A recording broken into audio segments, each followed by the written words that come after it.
Hello students. बच्चों, आज की क्लास में हम लोग बात करेंगे एक बहुत ही इम्पोर्टेंट टॉपिक के बारे में जिसका नाम है इलेक्ट्रोमैग्नेटिक वेव्स। ठीक है, इलेक्ट्रोमैग्नेटिक वेव।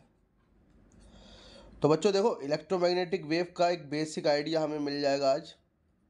ठीक है, पिछला वीडियो हमारा डिस्प्लेसमेंट करंट का था, जिसमें डिस्प्लेसमेंट करंट के बारे में हमने जाना था। मैक्सवेल से शुरुआत की थी हम लोगों ने। तो आज भी कुछ ऐसा ही है। देखो, एक इम्पॉर्टेंट इन्वेंशन है मैक्सवेल का कि मैक्सवेल क्या बताते हैं।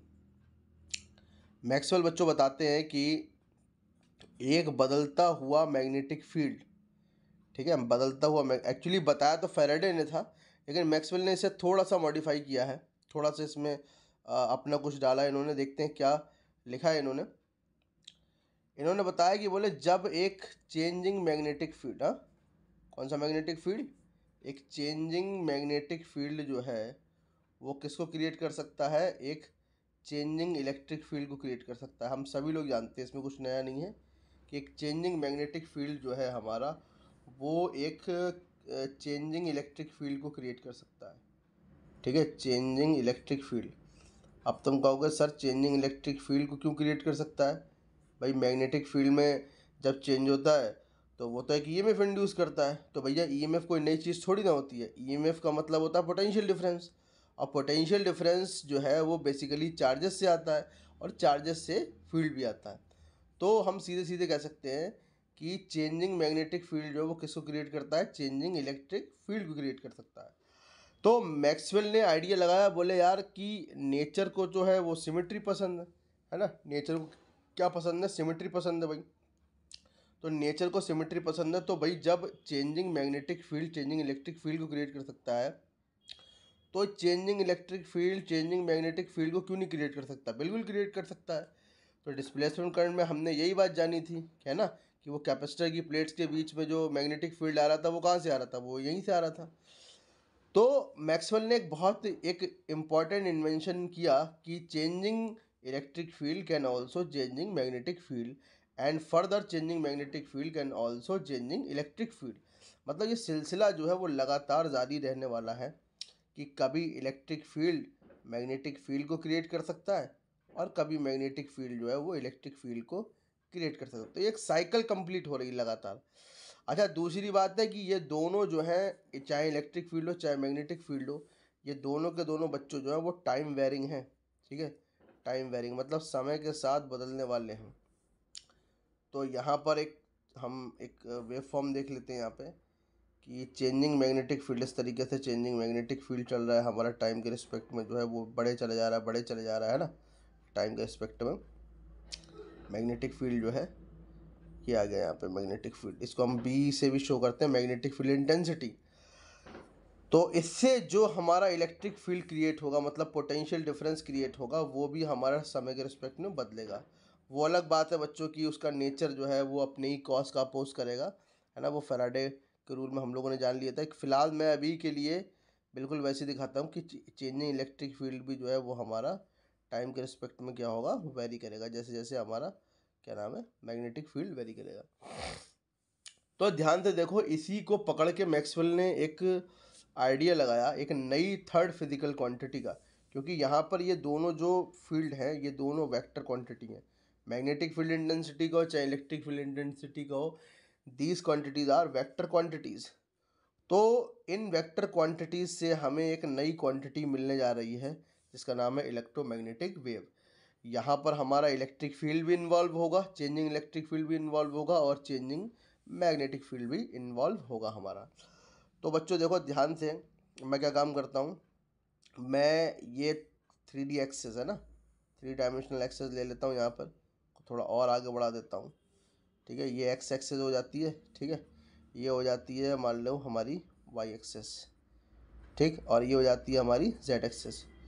तो मैं क्या काम करता हूँ कि जो इलेक्ट्रिक फील्ड है हमारा, चेंजिंग इलेक्ट्रिक फील्ड, उसको मैं एक्स एक्सेस पर दिखा रहा हूँ इस तरीके से, है ना। ये रेड जो हमारे रेड लाइन देख रहे हो ना, रेड स्केच पेन, ये दिखा रहा है हमारा चेंजिंग इलेक्ट्रिक फील्ड को।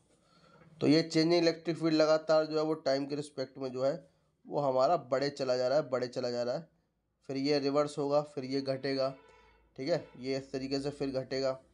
फिर हमारा जो चेंजिंग इलेक्ट्रिक फील्ड है बच्चों वो फिर बढ़ेगा बढ़ेगा बढ़ रहा है, और ये फिर लगातार जो है वो घट रहा है ना, या दूसरी डायरेक्शन में बढ़ रहा है। तो बच्चों अब एक बात सुनो ध्यान से, इलेक्ट्रिक फील्ड तो ये हो गया, मैग्नेटिक फील्ड का क्या, तो उसके बारे में ध्यान से सुन लो कि फर्ज करो कि यहाँ पर ये हमारा एक कंडक्टर है, ये कंडक्टर है, और सपोज दैट कि इसमें करंट जो है वो ऊपर की डायरेक्शन में फ़्लो हो रहा है। तो जब ऊपर की डायरेक्शन में फ़्लो हो रहा है तो बच्चों ध्यान से देखो कि इलेक्ट्रिक फील्ड जो है वो हमारा पॉजिटिव से निगेटिव को चलता है ना, मतलब करंट भी जो है वो हमारा पॉजिटिव से निगेटिव को चलता है। तो इसका मतलब है कि करंट ऊपर मतलब फील्ड ऊपर, है ना। तो क्या मतलब है कि अब यही करंट कैरिंग कंडक्टर जो है वो मैग्नेटिक फील्ड को क्रिएट करेगा, तो ये मैग्नेटिक फील्ड यहाँ पर बच्चों क्रिएट हो गया। इसकी डायरेक्शन हम लोग राइट हैंड थंब रूल से निकाल सकते हैं ना, देखो करंट अगर ऊपर की तरफ है तो मैग्नेटिक फील्ड जो है वो एंटी क्लॉकवाइज डायरेक्शन में होगा। तो इसका मतलब ये हुआ, ये देखो इस तरीके से कि अंगूठा थंब जो है वो हमारा करंट को शो कर रहा है। तो जो हमारी कर्ल्स फिंगर्स जो जो मुट्ठी बंद हो रही है बच्चों, वो जो है वो हमारा मैग्नेटिक फील्ड को शो करेगी। तो इस मैग्नेटिक फील्ड की डायरेक्शन हम यहाँ पर एक टेंजेंट ड्रॉ करके जो है वो फाइंड आउट कर सकते हैं। तो देख रहा हो कि करंट कैरिंग कंडक्टर मतलब करंट ऊपर की तरफ है, और मैग्नेटिक फील्ड जो सर्कल में आ रहा था उसका टेंजेंट किधर की तरफ है, इधर की तरफ है। तो इस तरीके से ये देखो कैसे हो रहा है भाई, ये इलेक्ट्रिक फील्ड हो रहा है और ये क्या हो रहा है, मैग्नेटिक फील्ड हो रहा है। तो ये एक दूसरे के कैसे परपेंडिकुलर है। तो ध्यान रखना, मैं बताना ये चाह रहा हूँ तुम लोगों की इलेक्ट्रिक फील्ड जो है वो परपेंडिकुलर होता है मैग्नेटिक फील्ड के। तो यहाँ पर अब चेंजिंग इलेक्ट्रिक फील्ड है, तो चेंजिंग इलेक्ट्रिक फील्ड सपोज करो प्लस एक्सिस पे जा रहा है, तो मैग्नेटिक फील्ड कहाँ होगा, इसके जस्ट परपेंडिकुलर होगा। तो वो जो है वो हमारा प्लस वाई एक्सिस पर होगा। और ये मैं इस तरीके से यहाँ पर ये वाइब्रेशन दिखा रहा हूँ, ठीक है, ये आ गया हमारे एक वाइब्रेशन। अब अगले स्टेप में क्या हुआ बच्चों, अब अगले स्टेप में जो हमारा इलेक्ट्रिक फील्ड है वो माइनस एक्स पे हुआ, तो मैग्नेटिक फील्ड कहाँ हो जाएगा, वो माइनस वाई पे हो जाएगा, मतलब जस्ट पीछे आउटसाइड की तरफ हो जाएगा। ठीक है, तो ये एक और हमारा पैक हो गया, है ना, वेव पैकेट हो गया। फिर उसके बाद फिर वही सिलसिला जो है वो लगातार लगातार लगातार लगातार जो है वो बच्चों चलता रहेगा, है ना। और ये फिर वापस हो जा रही हैं। ध्यान रखना, मैंने यहाँ पर जो ग्रीन पेन जो है उससे मैंने लिया है मैग्नेटिक फील्ड पे, और जो रेड पेन लिया वो मैंने लिया है इलेक्ट्रिक फील्ड पे। तो ये इस तरीके से फिर से हमारा एक वेव पैकेट क्रिएट हो गया। तो बच्चों देख रहे हैं, तो शुरुआत कहाँ से की थी, शुरुआत यहाँ से करी थी, और ये लगातार लगातार ये जो कभी इलेक्ट्रिक फील्ड होगा, कभी इससे मैग्नेटिक फील्ड होगा, कभी इलेक्ट्रिक फील्ड होगा, कभी इससे मैग्नेटिक फील्ड होगा, और ये लगातार लगातार प्रोसेसिंग चलती रहेगी। और ये एक दूसरे को कभी ख़त्म नहीं होने देंगे, कभी इलेक्ट्रिक फील्ड मैग्नेटिक फील्ड को क्रिएट कर देगा, कभी मैग्नेटिक फील्ड इलेक्ट्रिक फील्ड को क्रिएट कर देगा, और ये सिलसिला जो है वो हमारा मीडियम में चलता रहेगा चलता रहेगा। ठीक है, अगर वैक्यूम है तो अभी बात करेंगे इस पर भी, मीडियम के बेसिस पर क्या नेचर होता है इलेक्ट्रोमैग्नेटिक वेव का। सो देख रहे हो थे यहाँ पर, और आगे की डायरेक्शन में हमें लगातार वाइब्रेशन मिलते जा रहे हैं, और कभी ना ख़त्म होते हुए वाइब्रेशंस हैं, कभी ना ख़त्म होते हुए। तो देख रहे हो कि ये डायरेक्शन जो है, ये हमारी जो ये डायरेक्शन जो है, ये हमारी डायरेक्शन यही जो है क्या है, इलेक्ट्रोमैग्नेटिक वेव है हमारी। ठीक है, तो इलेक्ट्रोमैग्नेटिक वेव क्या हुई, so the electromagnetic waves are usually formed by बच्चों changing magnetic field and changing electric field, because according to Maxwell, changing electric field can produce changing magnetic field and simultaneously vice versa। तो इसका उल्टा भी जायज़ है। तो electromagnetics are that. ठीक है, कॉन्सेप्ट क्लियर हुआ ना सभी लोगों को कि ईएम वेव्स क्या होती हैं। अच्छा, दूसरी बात क्या है बच्चों कि एक ईएम वेव के लिए जो नेसेसरी सोर्स है वो क्या है, ध्यान से देखो, ये बड़ा इंपॉर्टेंट है। वीडियो में ज़्यादा लंबा नहीं करूँगा, बस 2-3 मिनट का और है, देख लो उसको। सोर्स क्या है आखिर इलेक्ट्रोमैग्नेटिक वेव का, कि इलेक्ट्रोमैग्नेटिक वेव जो है वो आखिर कहाँ से आती हैं। बच्चों अगले लेक्चर में हम लोग इसकी प्रॉपर्टीज़ के बारे में जिक्र करेंगे, ठीक है, और भी चीज़ों के बारे में जिक्र करेंगे बोर्ड की दृष्टि से।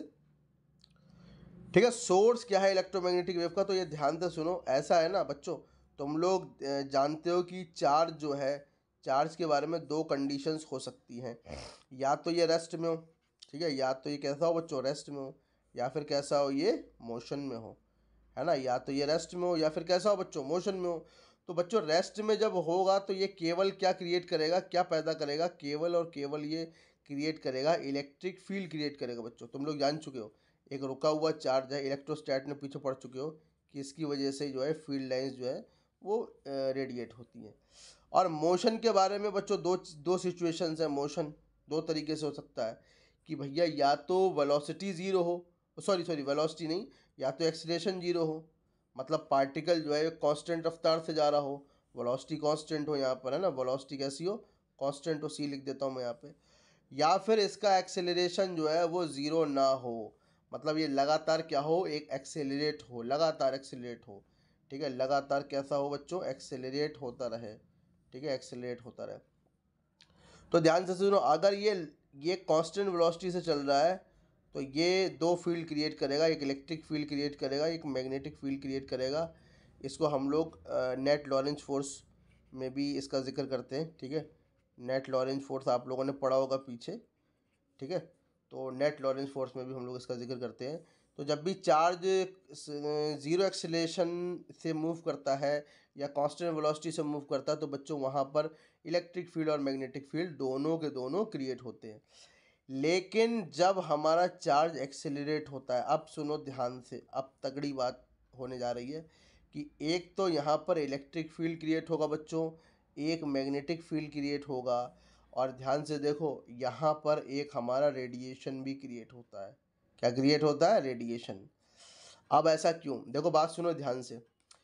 भाई इलेक्ट्रिक फील्ड बदल कब सकता है, मुझे बताओ भाई। इलेक्ट्रिक फील्ड का बदलना क्या है, इलेक्ट्रिक फील्ड का बदलना है कि देखो ध्यान से सुनो, जब भी चार्ज मूव करेगा, ठीक है, जब भी चार्ज अगर मूव करेगा और ये अगर कांस्टेंट वेलोसिटी से मूव कर रहा है, इसका मतलब है कि इससे पैदा होने वाला जो इलेक्ट्रिक फील्ड है, जैसा हम यहाँ पर देख पा रहे थे कि सपोज दैट कि करंट की डायरेक्शन ये है, तो ये प्लस टू माइनस करंट चलता है हमारा, तो मतलब इलेक्ट्रिक फील्ड भी वैसे ही है।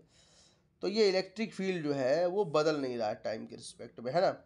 अब जब बदल नहीं रहा है भैया, तो ये जो मैग्नेटिक फील्ड क्रिएट करेगा अपने चारों तरफ, वो भी टाइम के रिस्पेक्ट में क्या होगा, नहीं बदलेगा, है ना। और लेकिन अगर ये इलेक्ट्रिक फील्ड बदल रहा है तो इससे क्रिएट होने वाला मैग्नेटिक फील्ड भी बदलेगा, और वो बदलता हुआ मैग्नेटिक फील्ड फिर से इलेक्ट्रिक फील्ड पैदा कर सकता है, और वो बदलता हुआ इलेक्ट्रिक फील्ड फिर से मैग्नेटिक फील्ड क्रिएट कर सकता है। तो यही तो बात बताई ना मैक्सवेल ने अभी ईएम वेव में कि भैया क्या चीज़ ज़रूरी है, ज़रूरी है इलेक्ट्रिक फील्ड का बदलना। ठीक है, नेसेसरी बात मैं यहाँ लिख देता हूँ, जगह नहीं बच पा रही है। ठीक है, या एक काम करते पीछे लिख देते हैं, पीछे थोड़ा ज़्यादा क्लियर हो जाएगा। तो ध्यान से देखो बच्चों, नेसेसरी एलिमेंट क्या है ईएम वेव के लिए। नेसेसरी एलिमेंट है कि चार्ज का लगातार बदलते रहना, मतलब फील्ड का लगातार बदलते रहना।